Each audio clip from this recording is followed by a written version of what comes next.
The rain-slicked streets of Palermo glistened under the dim glow of street lamps, the night air heavy with the salt of the nearby sea.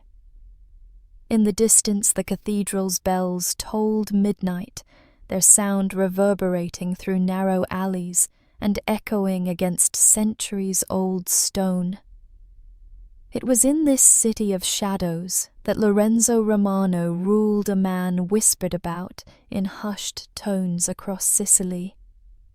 To his enemies, he was the butcher of Catania, a figure who had shown mercy to no one. To his men, he was the unshakable capo whose word was law. He sat in his study on the second floor of a grand but aging villa, a cigar smouldering between his fingers. The room smelled of leather gun oil and the faint trace of brandy. Bookshelves lined with law texts and Bibles gave the appearance of civility, but the faint scars on the wooden desk knife marks, bullet chips, betrayed the true nature of the man who sat behind it.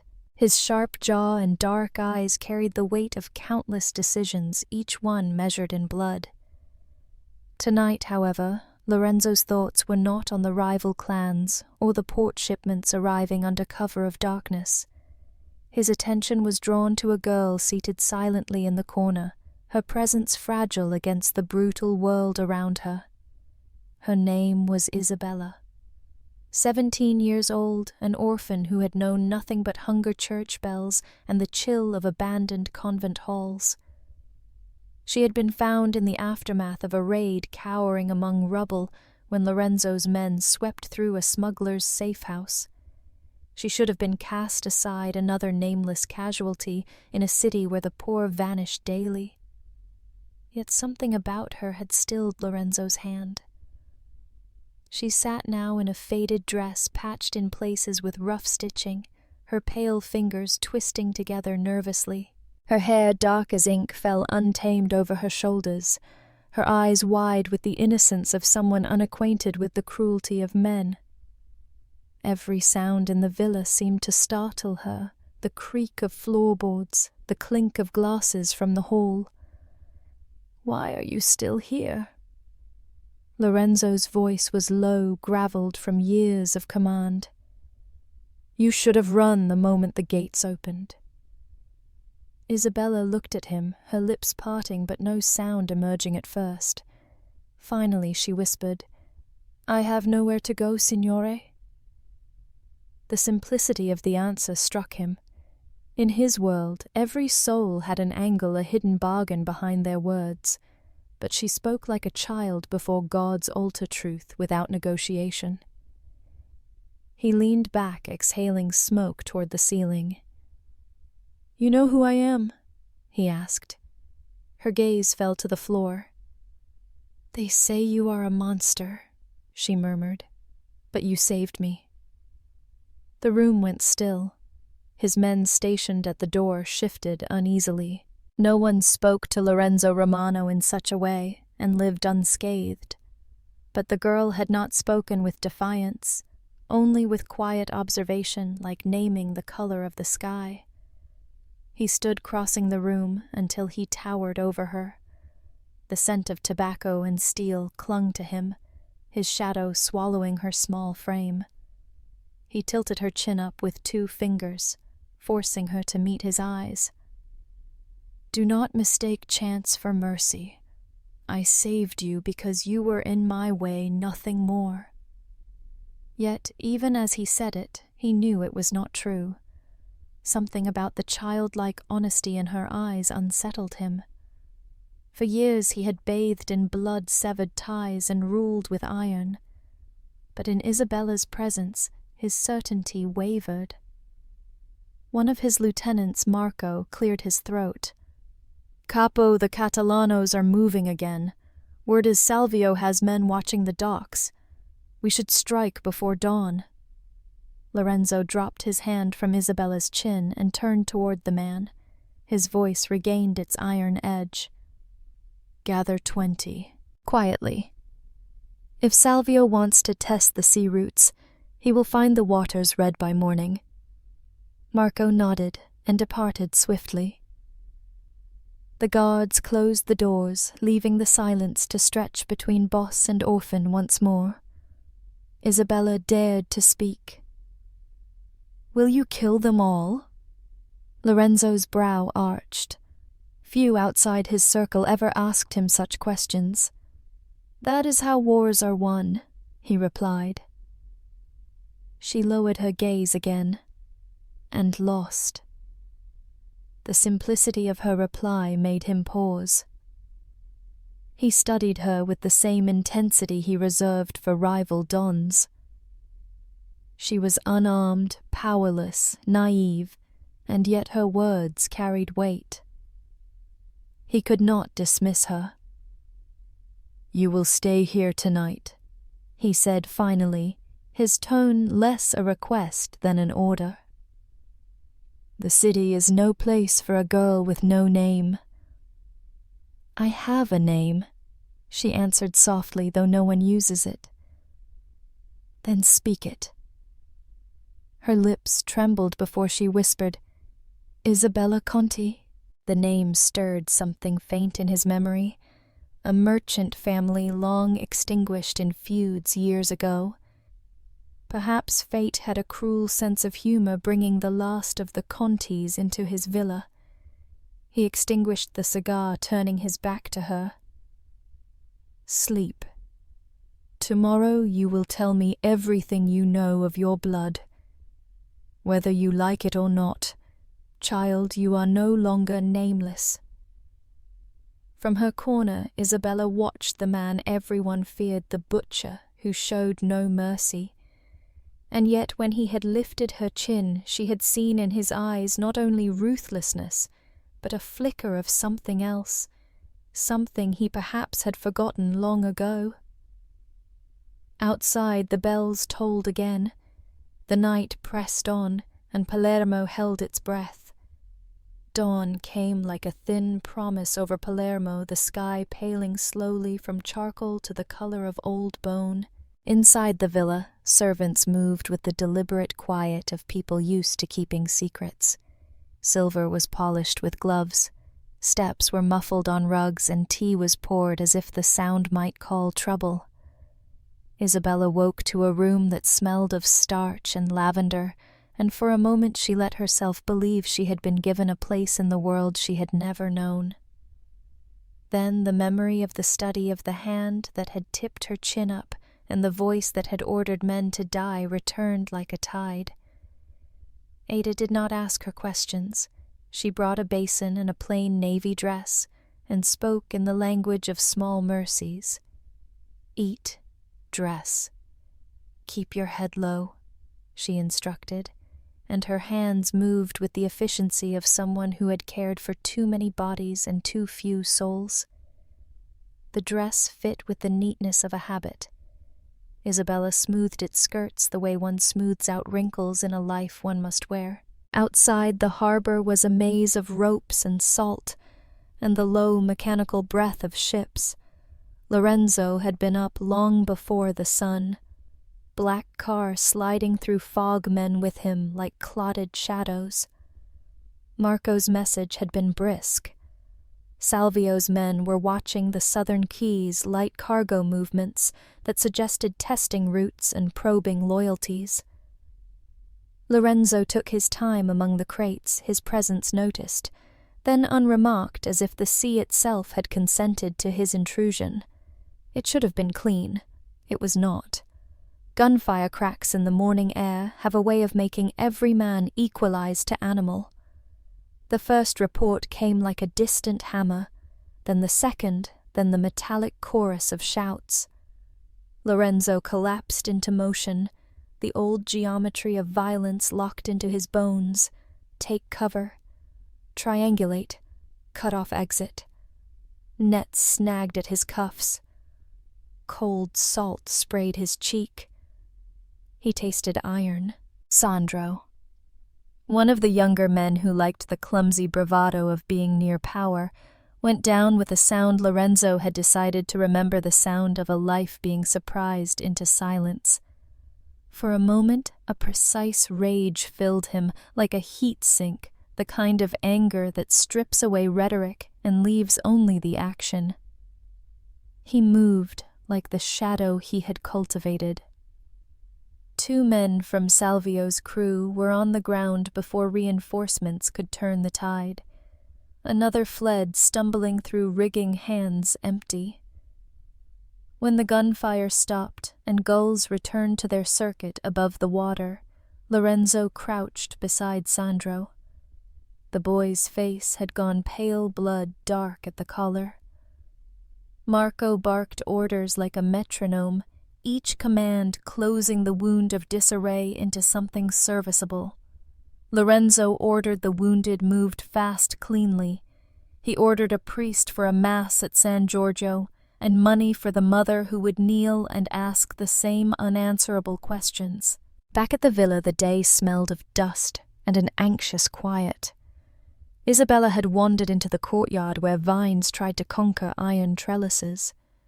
She found a rosary half buried beneath a bench and looped it about her wrist like a talisman. When the car returned, it rode in on a different weather. Lorenzo came across the threshold with salt and gun oil still clinging to him, and a line of thought that had not yet smoothed into conversation. He washed quickly in a private room, letting cool water take the grit from his forearms. He dressed as if each garment were an armor plate, and then he moved through the house with the ease of a man who would be obeyed without being asked. Isabella watched him from the shadow of the stairwell, fingers worrying the rosary. There were streaks of blood on his sleeve, not his nowhere was clean in the mornings after violence. She stepped forward when a servant had not. The gesture itself surprised her. "If you will let me," she said, voice small but steady. "I can help." He regarded her for a long moment. His expression said that no one had offered him something that was not a calculation in years. Then, as if curiosity were a blade he had forgotten he owned, he allowed the idea. She dabbed at his forearm where a thin cut had darkened the skin. Her touch was unpracticed, honest an infirmary's roughness in the hands of someone who had only ever soothed bruises from hard work and hunger. He watched the way she tied a neat knot of linen, the knot small, human, careful. There was no ceremony to it, only competence. He felt something pass across him, an odd weightlessness, and could not explain it. "You pray," he observed, lips flat. "Sometimes," she answered, "when there are no words left." He almost laughed. "Words are overrated," he said, and the statement was meant to be final, but the room did not accept finality. Lorenzo crossed to a cabinet and unlocked a glass case. Inside, like a history laid out for inspection, were small objects, a signet ring, a packet of old letters, a locket whose metal had dulled with time. He lifted it with care, as if handling a relic. "Do you know what this is?" he asked, holding the locket at the edge of light. Beneath the patina, a 3-leaf emblem was embossed around a tiny star. Isabella's breath hitched. The shape was a ghost of a memory. How could such a small thing move through her like wind? "My grandmother drew that," she whispered. "On the wall where she scrubbed. She said it was the mark of the family that never forgave." Lorenzo watched her fingers close around the locket when he passed it to her. "Families leave marks," he said. "Some make glory of them. Others make grief." He did not offer expiation, only observation, and for a moment the two of them were held in a strange mutual accounting. "Why give this to me?" she asked. "Because you are here," he replied simply. "Because Salvio will ask questions. It is easier if the story begins with my choice." He straightened the decision like a legal pronouncement. "You will be under my protection. You will not speak to guests without my permission. You will not leave the grounds without a member of my household. Do you understand?" Isabella felt the cool metal of the locket warm with his palm and then against her chest. Protection, she had thought, meant warmth, safety. Here it came bundled with the weight of a cage. Still, the promise that no one would take her brother's medicine from her again felt like a currency she could accept without apology. "I understand," she said. When the afternoon waned, letters and men came and went with their own agendas. Lorenzo convened quietly with Marco and 2 captains, every word a measured instrument. He spoke of routes of a neutral party to witness account ledgers of how a claim might be blunted into a bargaining chip. Isabella existed in the periphery of these things, a small presence that completely altered calculations, without demanding to. That night they dined with a silence that had a new seat. Sandro would live. The prayers had been said, and money had passed the right palms. Isabella sat at the table with her hands folded, the locket hidden beneath her blouse, as if it might vanish. Lorenzo watched her more than he spoke. In the quiet between courses, a man used to measuring loyalty in coin, and fear wondered about the economy of innocence, the strange, inconvenient wealth in a girl who had nothing to trade but the truth. When footsteps finally dwindled, and the house exhaled to rest, Isabella stood at her small window, the rosary on her wrist, and the locket, a steady presence at her heart. Palermo lay beyond in a maze of compliant rooftops and sleeping alleys. Somewhere under the moon, men plotted and remembered debts. Inside, a man who had never been fooled by sentiment let something like curiosity root and hold, and for the first time in years, allowed himself the small private calculation of not destroying something fragile before he understood what it might become.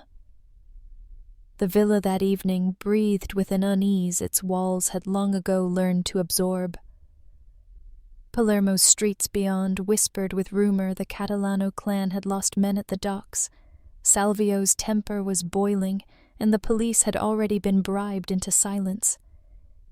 Yet inside, it was not silence that unsettled Lorenzo. It was the weight of one girl's presence, delicate and unyielding in ways he could not name. Isabella had eaten little at supper, though Ada pressed bread into her hand. The locket lay hidden beneath her dress, its chain rubbing against skin that was still too thin. She turned it in her fingers whenever she thought no one was watching. But Lorenzo always noticed. His eyes had grown accustomed to measuring gestures, the twitch of a rival's hand near a weapon, the glance of a soldier betraying fear. Isabella's fidgeting was different. It was not calculation nor deceit. It was a tether to a history even Lorenzo did not fully know. Marco entered the study with maps of the harbor rolled under his arm. He spread them across the desk, pressing weights down at the corners. "Capo," he began, "we made them bleed, but Salvio is not finished. He lost men, yes, but not face. If we wait, he will find another route. The Catalanos cannot stomach humiliation." Lorenzo tapped ash into a crystal tray, leaning forward. "Then we must decide whether to starve them or feed them. Which is more useful, to let Salvio thrash and show his weakness, or to strike so cleanly he cannot rise?" Marco hesitated. He knew his boss well enough to understand these were not idle musings. They were judgments forming, and judgments from Lorenzo Romano were often sentences of death. "The families will watch. If we do nothing, they will call it hesitation. If we do too much, they will say we are hungry for war."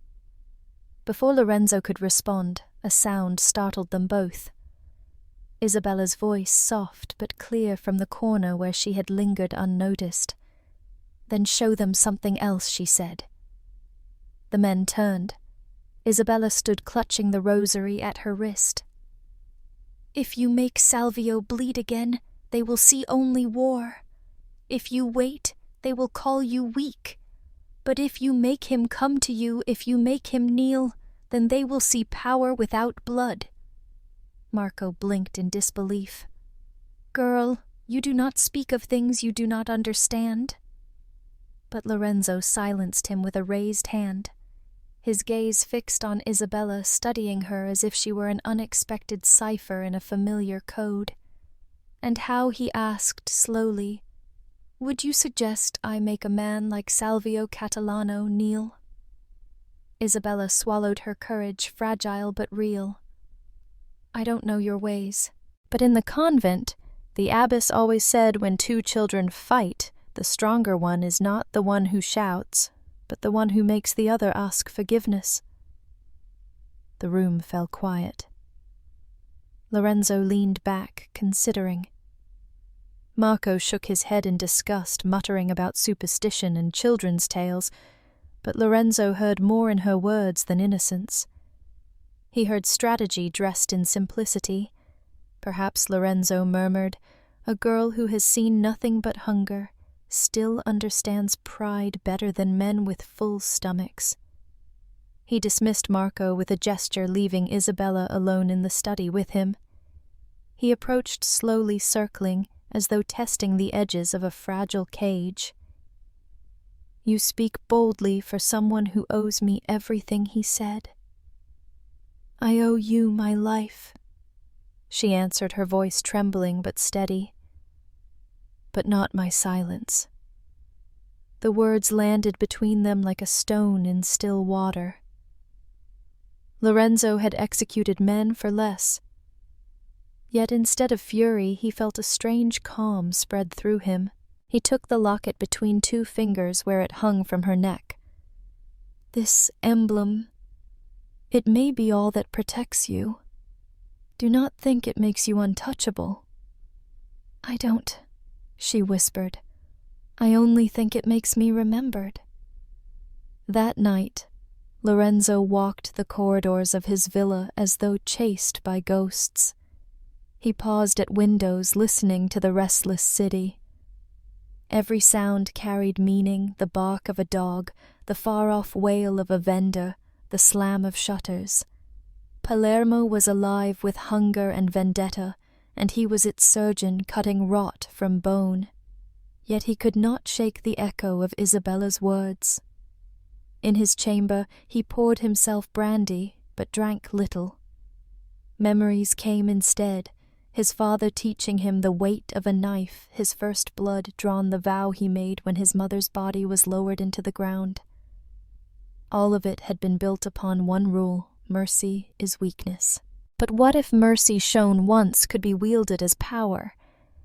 Isabella meanwhile lay in her small room, staring at the cracked ceiling. The villa creaked with footsteps of guards patrolling. She clutched the locket against her heart, remembering half-forgotten lullabies her grandmother once hummed before the Conti name was ground to dust. She did not trust Lorenzo Romano, yet something in his gaze unsettled her less than the city's cold streets. She was no fool. She knew she had been taken not out of kindness, but calculation. Still, survival had taught her this much: sometimes even cages kept wolves at bay. When she finally drifted to sleep, she dreamed of bells tolling over a burning harbor. At dawn, a messenger arrived, breathless from the ride. Marco delivered the news to Lorenzo. With a grim, set jaw, Salvio Catalano had requested a meeting. Lorenzo's lips curved into something that was not quite a smile. "It seems, little one," he murmured later as he passed Isabella in the hall. "Your abbess was wiser than I thought. They chose neutral ground because old codes demanded the theater of fairness, a deconsecrated monastery on the city's edge, its cloister choked with ivy, its chapel stripped of relics and saints. The Catalanos arrived first, Salvio flanked by men in dark coats, their boots echoing on the broken flagstones. He carried his pride like armor, though every Sicilian watching knew he had bled at the docks. Lorenzo came later, precise as always.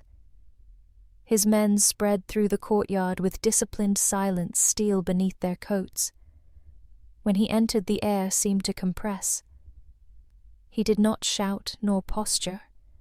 He simply existed, and that was enough to tilt the balance.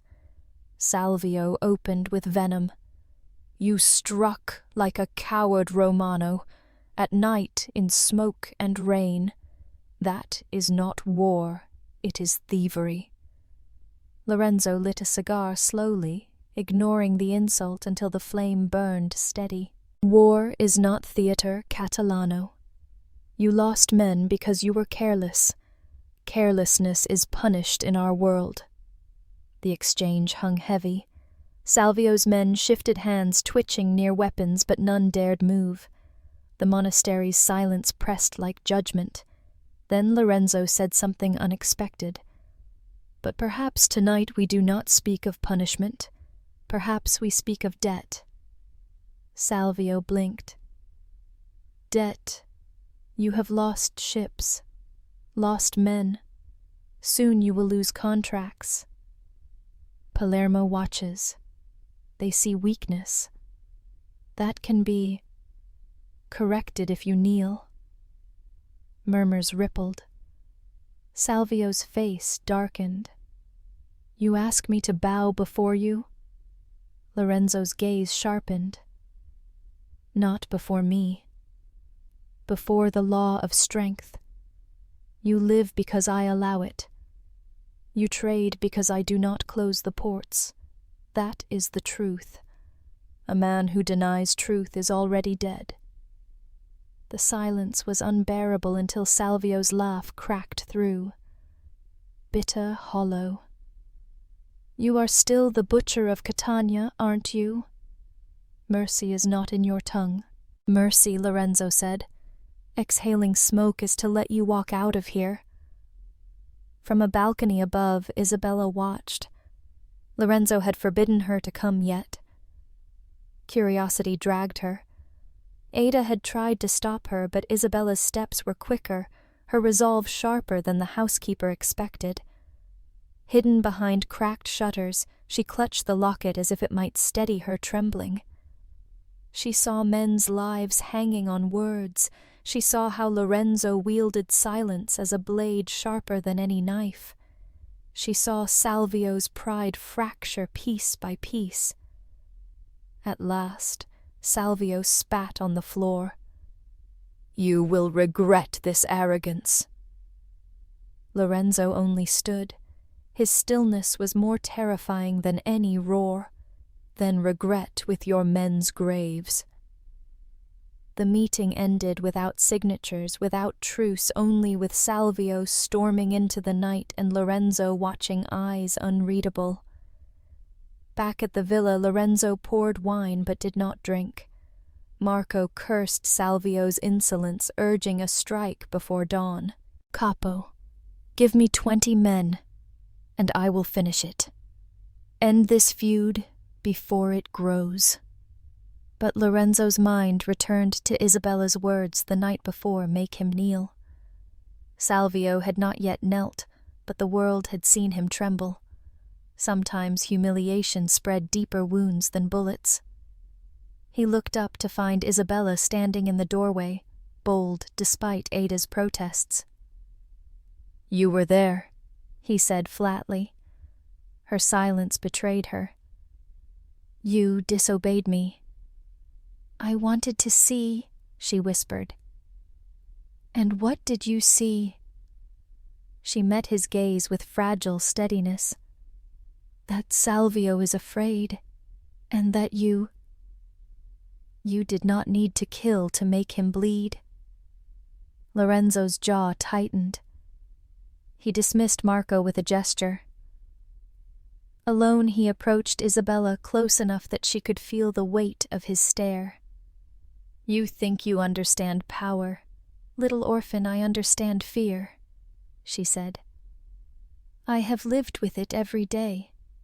Tonight, he feared you. That is power." For a long moment, nothing moved but the flame of the candles. Then Lorenzo touched the locket at her throat again, almost absently.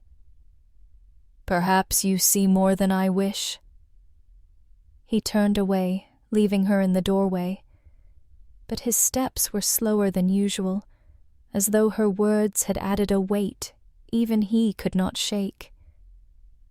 That night, Isabella dreamed not of convent bells, but of a wolf circling a lamb, and the lamb refusing to run.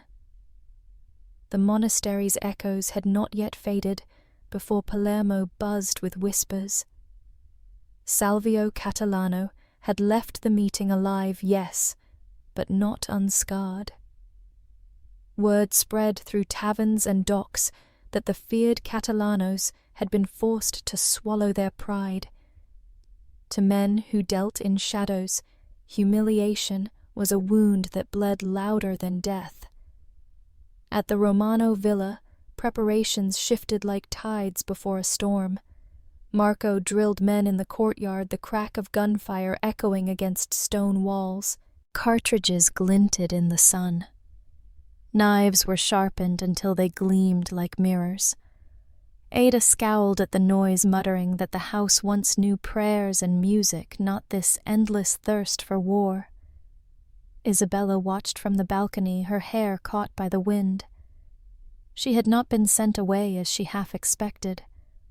Lorenzo had said nothing of her disobedience at the monastery, nothing but that strange glance, sharp and unreadable. Yet his silence pressed heavier than words. That evening, Lorenzo summoned his lieutenants to the study. The air was thick with cigar smoke and the smell of leather. Maps lay spread across the desk, dotted with inked circles marking routes, warehouses, safe houses. Marco leaned over them with impatient gestures. "Capo," he said, "give the word, and I will cut Salvio's throat myself. The families wait. They think your mercy has limits." "Mercy?" Lorenzo's tone was iron. "Do you mistake restraint for mercy, Marco?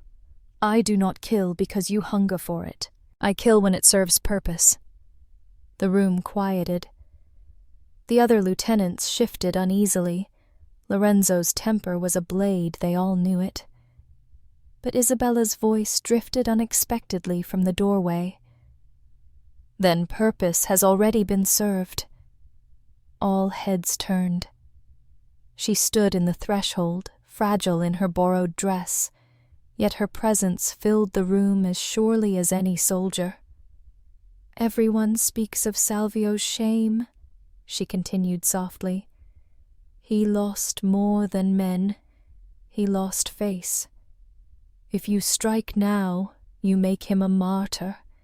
If you wait, his own men will begin to doubt him." Marco spat a curse.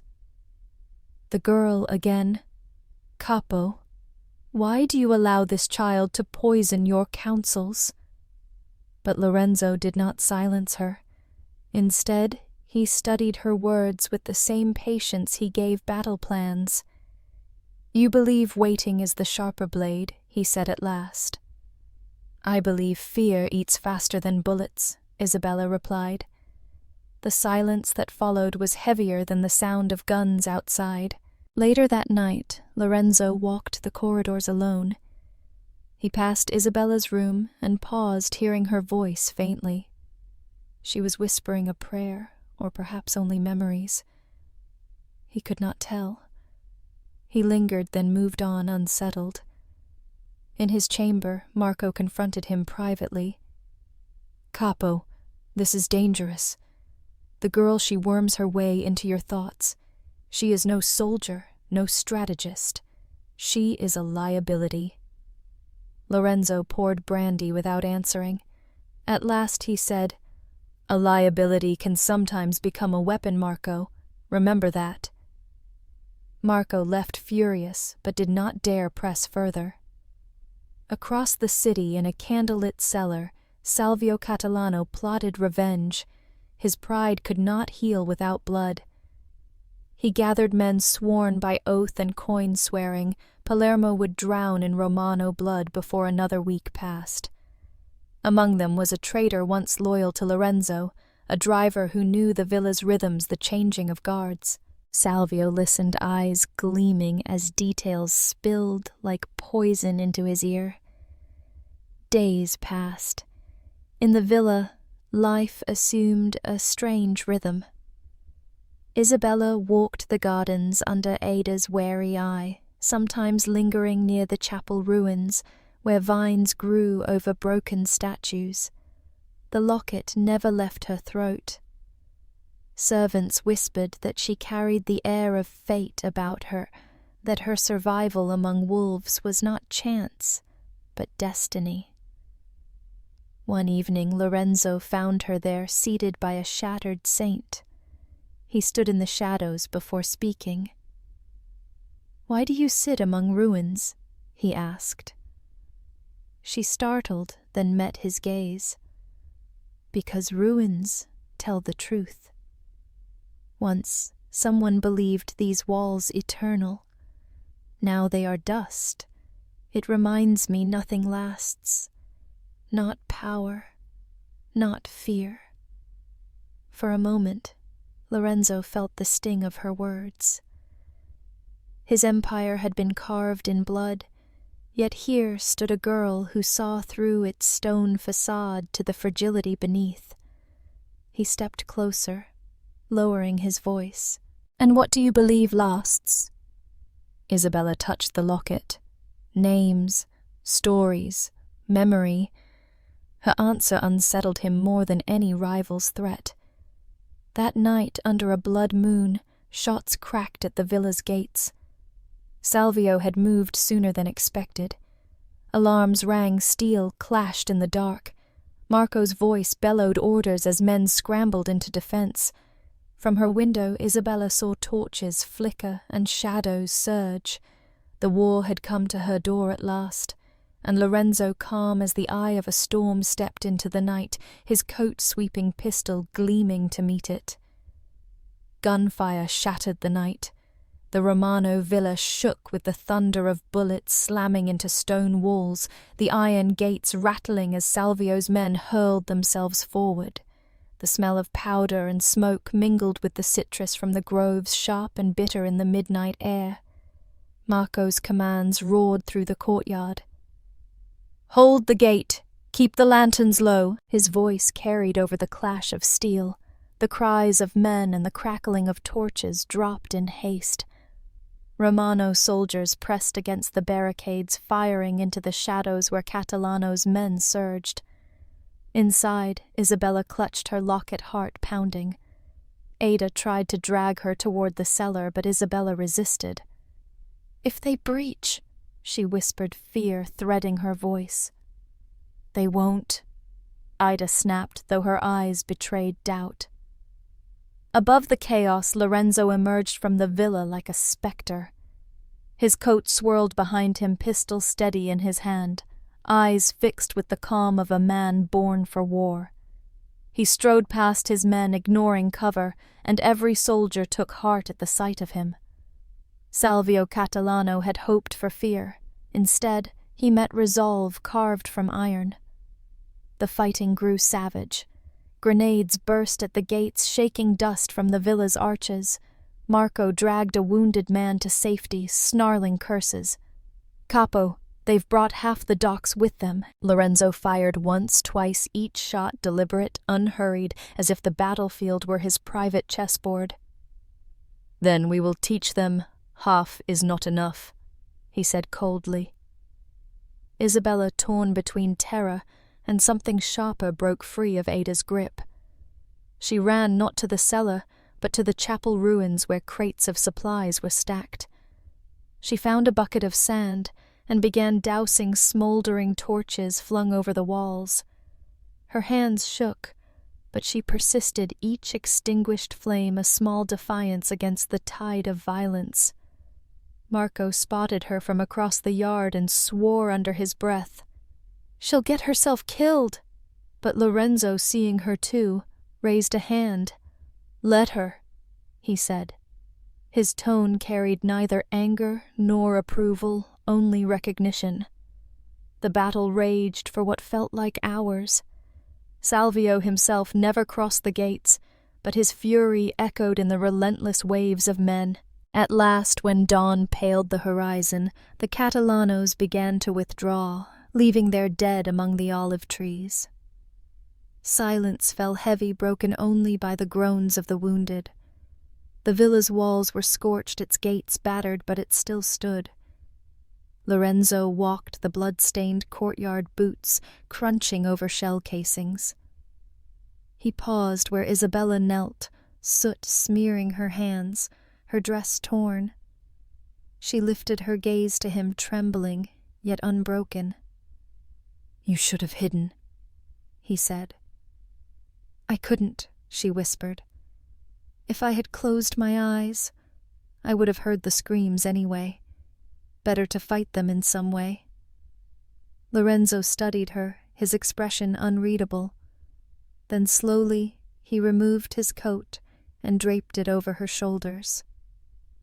The gesture startled everyone watching more than the night's gunfire. Later in the study, Marco exploded. "Capo, this girl endangers us all." The Catalanos wanted her too. I heard them shout it. "They know she matters to you. She is a weakness." Lorenzo poured himself brandy, silent until the glass was half empty. "Then weakness," he repeated softly. He turned toward the window where Isabella's silhouette could be seen in the garden. Or reason. Marco's fists clenched, but he said no more. Across the city, Salvio Catalano raged. His men whispered of omens of bad luck that clung to him now. "He should have broken!" Salvio snarled, slamming his fist into the table. Instead, he made me crawl back like a beaten dog. His counselors shifted uneasily, for in Palermo reputation was sharper than steel.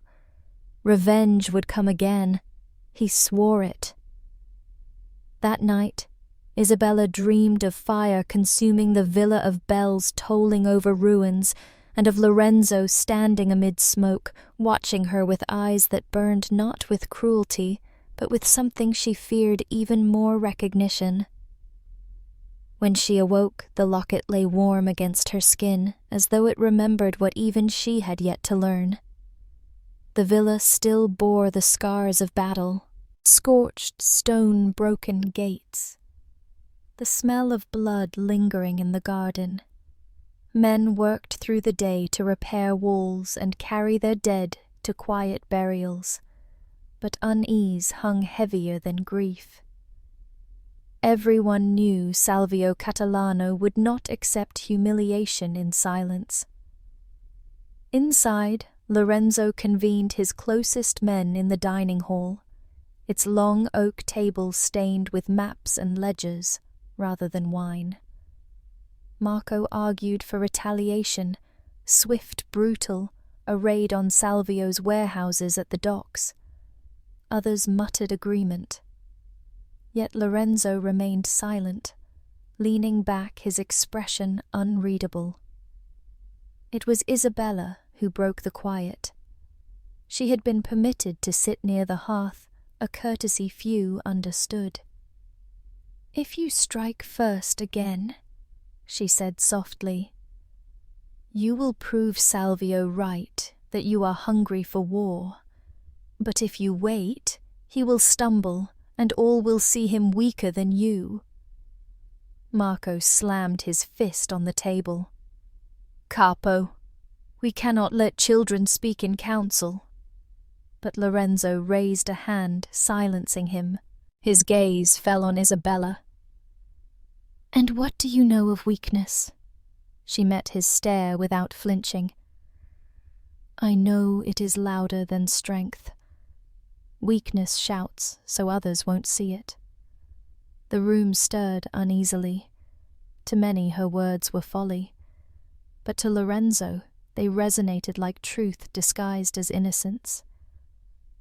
That night, as the household tried to rest, betrayal slipped silently through its doors. A servant, one of Salvio's plants, crept to the courtyard with a lantern signaling into the darkness. Moments later, a shadowy figure scaled the wall, a Catalano messenger bearing news and bribes. The servant listened greedily, stuffing coins into his apron. Yet neither realized that Isabella Sleepless had wandered the halls and seen the glow of the lantern. She did not cry out. She watched, hidden until the traitor extinguished the light. Only then did she retreat, clutching her locket as if it might steady her racing heart. At dawn she found Lorenzo in the chapel ruins. His hands were clasped behind his back, his posture carved from stone. She approached, hesitant but determined. "One of your own is false," she whispered. His head turned sharply. "Speak." She told him what she had seen. Not names, not guesses, only the truth of a lantern where no lantern should be. Lorenzo's silence stretched long. At last he said, "If you are wrong, the punishment will be yours." "Do you understand? I am not wrong," she replied. That evening the household gathered in the courtyard. Lorenzo's men dragged forth the servant, trembling and pale, a purse of Catalano's coins spilling from his apron. Gasps echoed. Lorenzo stood before them, eyes cold as the sea. "Betrayal," he declared, "is the only sin this house cannot forgive." The servant begged, wept, cursed Salvio for luring him. But no plea moved the capo. Before all, Lorenzo delivered judgment swift and merciless. The courtyard stones ran red, and the villa understood anew that loyalty was the only shield against death. When it was over, Lorenzo's gaze flicked briefly to Isabella. She did not look away. News spread quickly. A traitor unmasked Catalano's gold wasted. Whispers painted Salvio as desperate scrambling. The balance of fear shifted again, not with gunfire, but with shadows. Yet Salvio's fury only deepened. In his villa by the sea, he tore maps from his walls and struck his lieutenants in rage. He spat the Conti girl. "She poisons him. She makes him hesitate. I will tear her from his house and strangle her innocence before his eyes." His men cowed, but obedient began to plan. That night, Isabella sat at her window watching lanterns move along the battered gates. She knew the world outside wanted her destroyed, and the world inside only half accepted her. But she also knew something else, that Lorenzo Romano, feared butcher of Sicily, had listened to her words over those of seasoned men. For the first time since the convent burned, she allowed herself a fragile thought. Perhaps survival was no longer enough. Perhaps she had a place in shaping the war to come. They came on a night without stars. Palermo's streets lay hushed beneath the weight of clouds, the air thick with the promise of storm. In the Romano villa, torches flickered at the gates, guards walked their rounds, and the servants slept, believing the walls would hold. Only Isabella, restless, felt the shiver of unease in her bones. The attack began not with gunfire, but with deception. A cart laden with sacks of grain rolled toward the villa's gates, its driver a familiar face who had delivered provisions before.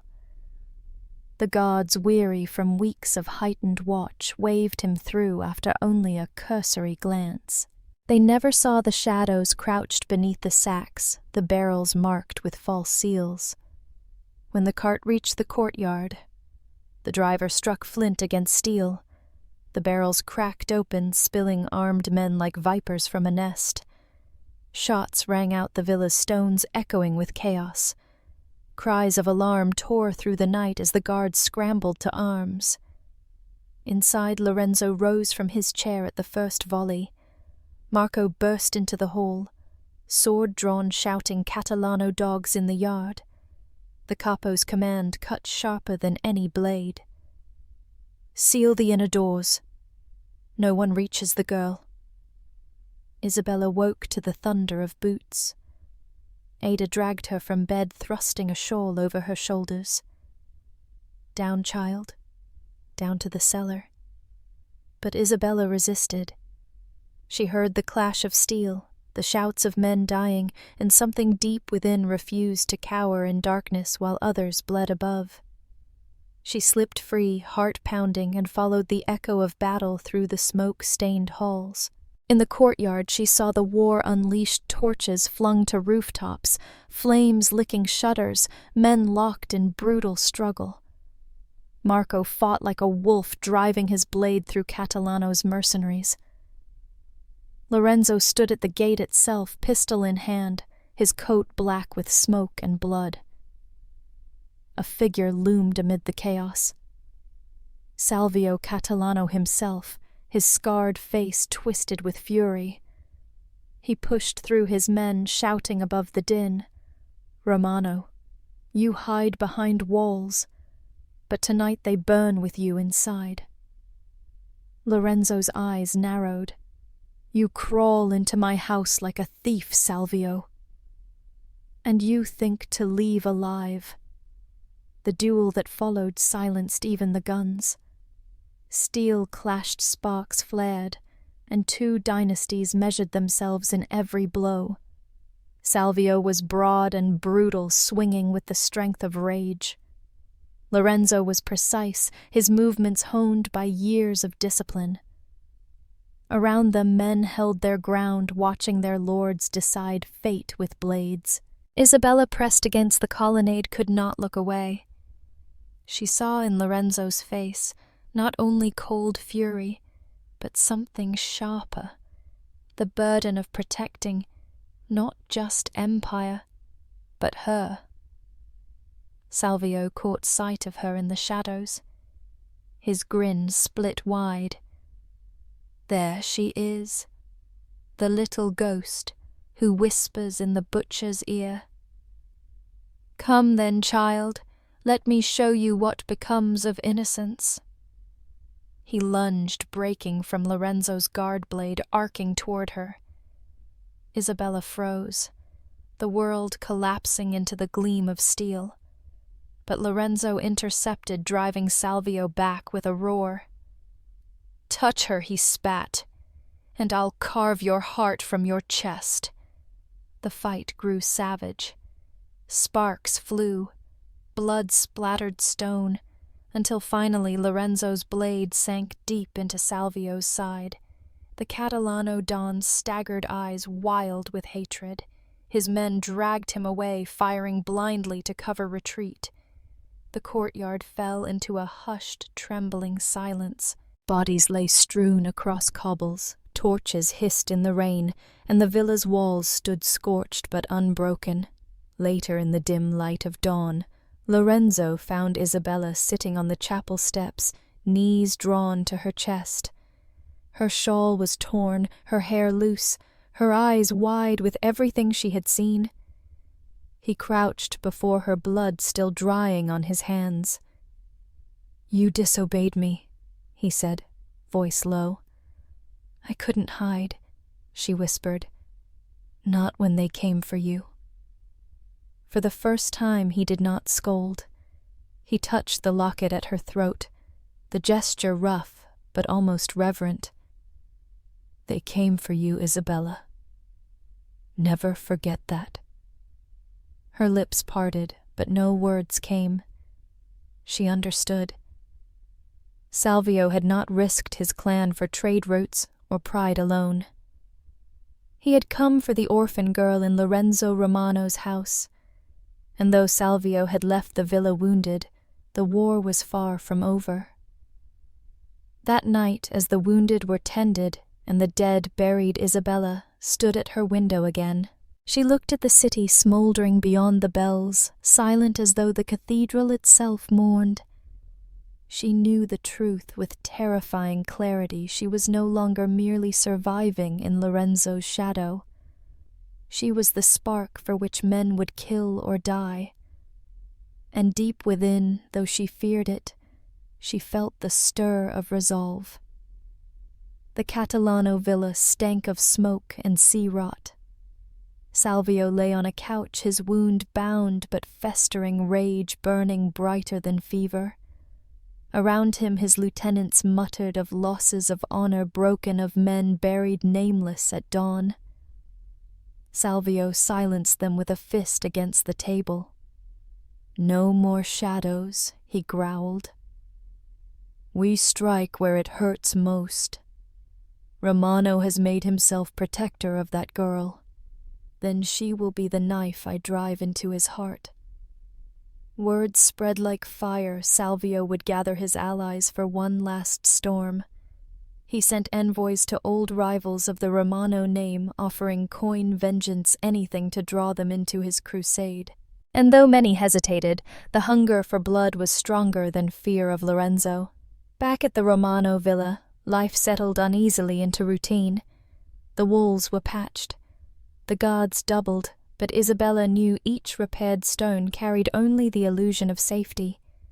She walked the gardens in daylight, her locket warm against her skin, and felt the eyes of soldiers on her at every turn. Some looked with pity, some with suspicion, but all with acknowledgment she was no longer invisible.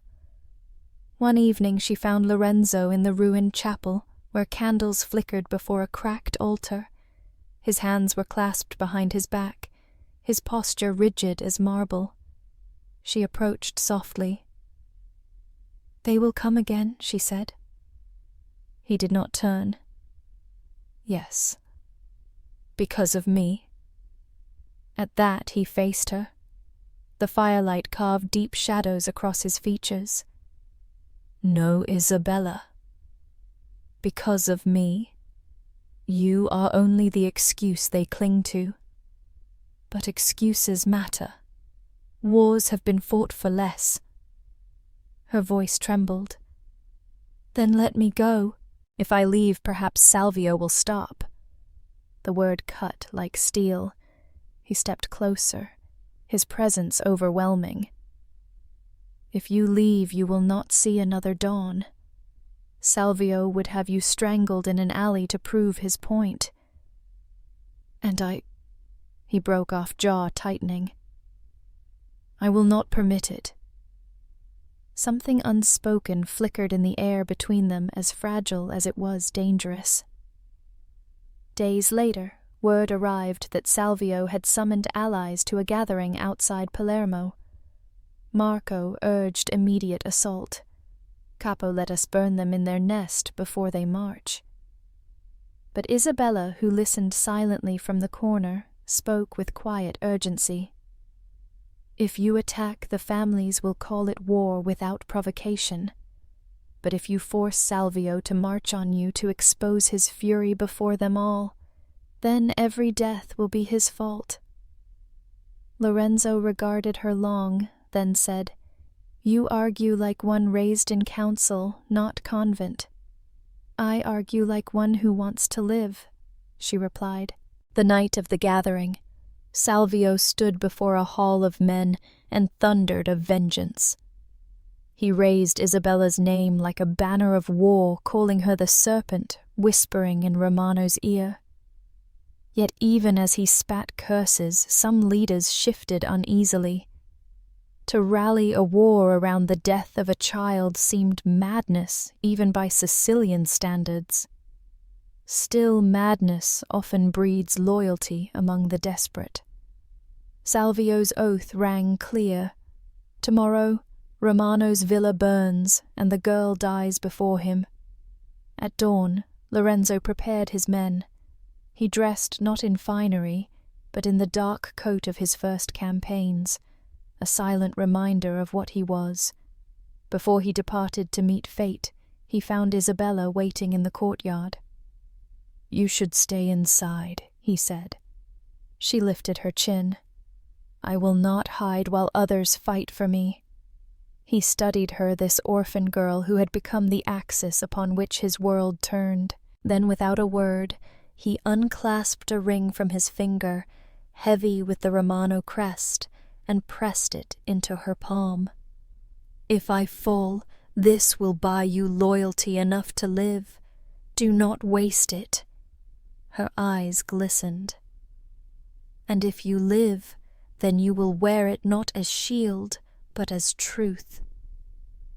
When the Catalano host descended, they found the Romano villa braced like a fortress. Its gates barred its men steady. Salvio roared for Lorenzo to face him, and Lorenzo obliged, stepping into the open with his soldiers behind. But something unexpected unfolded. Several allied clans, seeing Salvio's desperation, hesitated. They remembered Isabella's name and whispered of dishonor, of madness disguised as vendetta. The first shots cracked the silence. Men fell. Blood once again baptized the stones of Sicily. Isabella from the high windows watched the battle writhe like a serpent of steel and smoke. She saw Salvio's fury unravel his men, saw Lorenzo's calm cut them down with ruthless precision. And she understood this was no longer just a feud of men. It was legacy, and she, whether she willed it or not, was its heart. By dusk, the Catalano host broke Salvio himself, dragged back by his few remaining loyalists. Palermo whispered that the war was ending, but Isabella knew it was not victory Lorenzo held, it was survival sharpened by her presence. That night, as torches flickered in the battered halls, she stood beside him. Neither spoke, but when his hand brushed hers, the silence between them carried a weight greater than bloodshed. The city held its breath as if the sea itself had drawn back from the shore. Smoke drifted over the rooftops. Bells kept impartial time, and men counted the living with the same hands they used to bury the dead. In the villa, Ada washed blood from the steps with salted water, crossing herself between strokes. Guards moved like ghosts through the corridors, their boots scuffing the stone where the day had written its ledger. Marco reported numbers in a hoarse voice. "We broke them, Capo. The docs whisper that Catalano's allies have lost their taste for his madness." His eyes were red with fatigue and fury. "Give the word and we finish it before dawn. Salvio will crawl into whatever hole will fit him."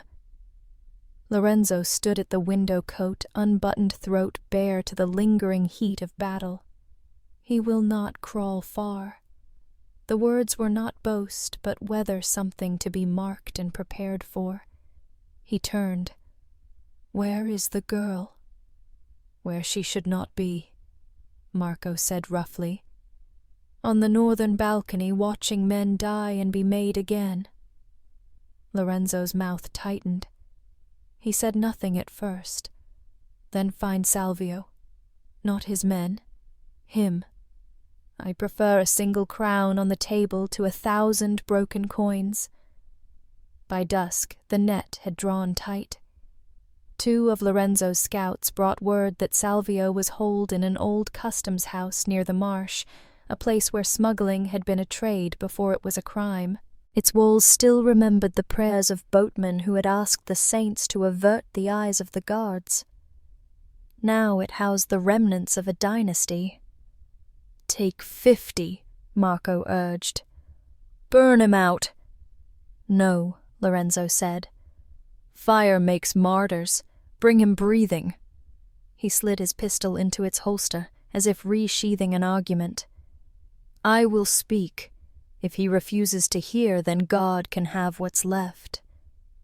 Isabella intercepted him in the corridor, small and pale against the soot-stained wall, the locket a small star at her throat. "You cannot go alone." "I never go alone." "You know what I mean," she said. "Don't take rage. It does not understand the price."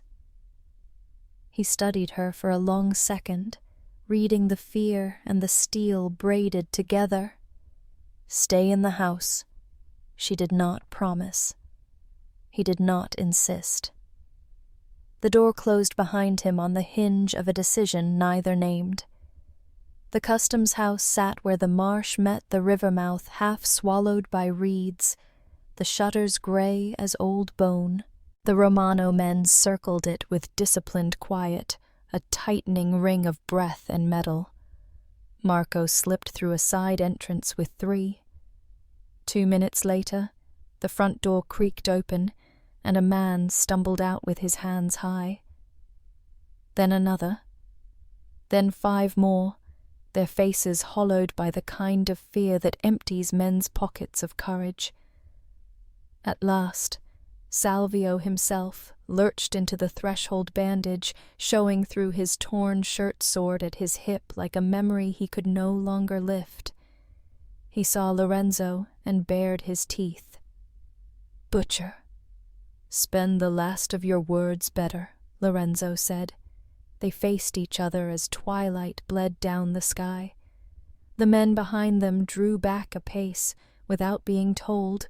Some spaces belong to kings and executioners, and the living know not to trespass. "You came to cut my throat," Salvio rasped. "Do it. But do not pretend it is justice. It is only the old arithmetic, your sums larger than mine," Justice Lorenzo said dryly. "Is a word priests use to make wolves feel civilized?" He took a step closer. "I came because you would not stop, Salvio. Not for your dead, not for your men, not for a city that has had its fill. I came because you mistook a girl for a weapon. You were wrong. She is a mirror, and the sight sickened you." Salvio laughed, then coughed, the sound tearing his side. "A mirror. Call her what you like. She bewitched you. The butcher grows tender. Sicily will eat you for that." Behind Lorenzo, a small movement. He did not turn, but he knew who had come. Some presences register like a key finding its lock. Isabella stood near the doorway, breath fast. Ada, a shadow 2 steps behind, cursing softly in a prayer's rhythm. "You should not be here," Lorenzo said without looking back. "She is why you are," Salvio mocked. "Let the lamb see the knife." Isabella's voice surprised them both by not shaking. "I have seen too many knives to fear their shape." Silence settled. Salt wind stirred the reeds, carrying the smell of rot and old trade. Lorenzo drew closer until Salvio could smell the smoke on his coat. "Kneel," he said. The word hit the air like a bell. Men shifted. The marsh whispered. Salvio's eyes flickered with the animal terror of a cornered thing. "Never. You knelt when you crawled into my house in the night," Lorenzo replied. "You knelt when you put a child's death in your mouth and called it honor. This is only making the posture visible." He half turned his head. "Marco," Steele rasped. A guard stepped forward and forced Salvio to his knees with a hand on his injured shoulder. The Catalano Don hissed, but the blade at his throat translated pride into stillness. Isabella took a step she did not know she would take. "Don't," she said. Every head turned. Even the reeds seemed to listen. Lorenzo's jaw worked once like a man testing an old wound. "You asked for fear to eat him," he said softly. "Have you changed the recipe?" She looked at Salvio, at the ruin of a man who had held the city by its spine and squeezed. She saw the bandage dark and spreading the hands, still ringed with the milky shine of wealth that could not bribe the body into halt. She tried to summon the faces of the dead, to pull anger sharp and clean through her like a needle, but all she felt was the exhaustion of a story that refused to end. If you kill him, she said not to plead, but to lay a truth on the table, he will become a banner for those who need one. If you spare him, he becomes what he is now, a warning. Let him live, where everyone can see what pride buys. Exile. Marco spat. He will crawl to the mainland and start again. Then make the mainland a smaller room, Isabella answered. There are places where a man like this is already dead. Pick one and send him there breathing. Lorenzo looked at her, and in that look passed a decade's worth of unspoken arguments about power, about mercy, about the narrow line where a man's rule frays into his soul. He had vowed as a boy to leave no enemies standing. He had made that vow into a map, then into a city. But vows are like knives. The hand forgets it is holding one until it bleeds. Stand him up, he said at last. A murmur rippled. Marco's mouth opened-closed. The guards lifted Salvio to his feet. Lorenzo stepped so close their foreheads could have touched had either man wanted prayer. You will leave Palermo tonight, he said, each syllable a stone. You will leave Sicily by morning. You will not send a letter, not a whisper, not the shadow of your name. If you do, I will find you at whatever table you sit, and I will spread your memory across it like salt. Salvio stared confusion and fury, and a thin, unexpected thread of relief tangling his features. You think this is mercy? I think Lorenzo said it as a sentence. The city will watch you live with it. He flicked his fingers. Take him. Break his signet. Break his sword. Leave him coins enough to starve slowly if he spends them wrong. They moved. A guard snapped the old Catalano ring with a quick, cruel twist. Another bent the sword across his knee with the practiced efficiency of men who make symbols obey. Salvio made a sound that was not quite a cry and not yet silence. As they hauled him past, he twisted toward Isabella. You did this, he hissed. She felt the words like thrown dirt. No, she said quietly. You did. They took him into the marsh light, where the path to the road unspooled like a narrow mercy. Marco watched him go as if watching a ship he had wanted to sink vanish into fog. You make a mistake, he said low to Lorenzo. Men like him do not forget breath. I rely on it, Lorenzo replied. The city will see his breath. It will smell like failure. He turned, then stopped facing Isabella the way one faces a verdict. You have cost me sleep. She lifted her chin. You had not used it. Ada made a small, scandalized noise and pressed knuckles to her mouth to hide a smile that had not visited her in years. They returned to the villa by torchlight. Palermo resumed its ordinary deceptions, fishmongers washing scales from their thresholds, wives beating rugs as if shaking ash from history. News of the exile traveled faster than any carriage. Some called Lorenzo soft.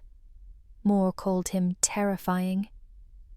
Mercy is only frightening when it is rare enough to be misread as another instrument of power.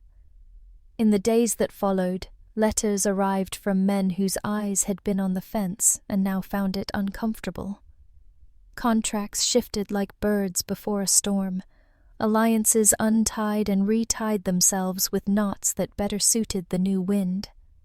Marco drew lines on maps with cautious satisfaction. "The docks return to us," he said. "The warehouses breathe easier. Even the police pretend to be honest again." And Salvio Lorenzo asked, without looking up. "Gone," Marco said. "A boat to Naples. From there, who knows? Men like that are always on the road to their next mistake." Isabella heard it all, as if from the quiet side of a door. She walked the gardens at dusk, when the heat made the orange blossoms give up their perfume. Once she found Lorenzo in the ruined chapel again, where the cracked Madonna wore a crown of dust.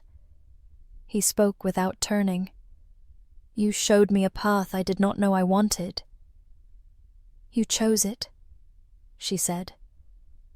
He faced her, and the look on his face was not the butcher's nor the capo's, but a man's tired precise, relieved and troubled in equal measure. "I chose it because you were there to witness it. A decision like that without a witness turns into doubt. With one, it becomes law." She touched the locket, a reflex that had become a habit as steady as breath. "My grandmother used to say that the bravest thing a man can do is sheath a sword he has every right to raise." "Your grandmother raised you well," he said. "She raised me to survive," Isabella answered. "You taught me the price of being seen."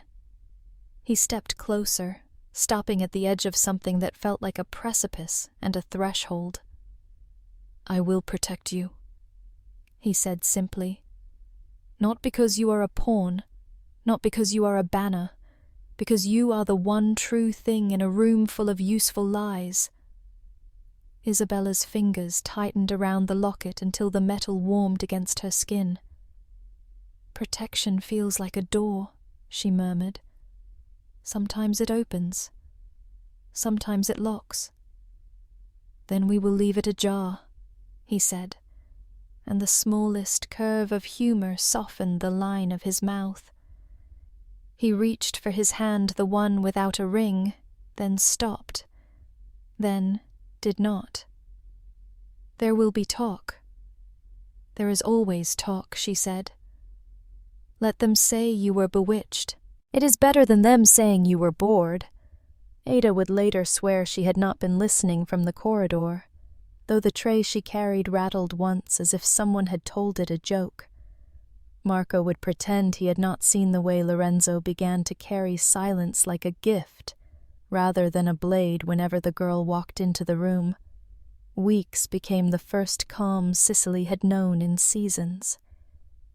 The villa's stones lost the smell of gunpowder, their old scent of beeswax and soap returned.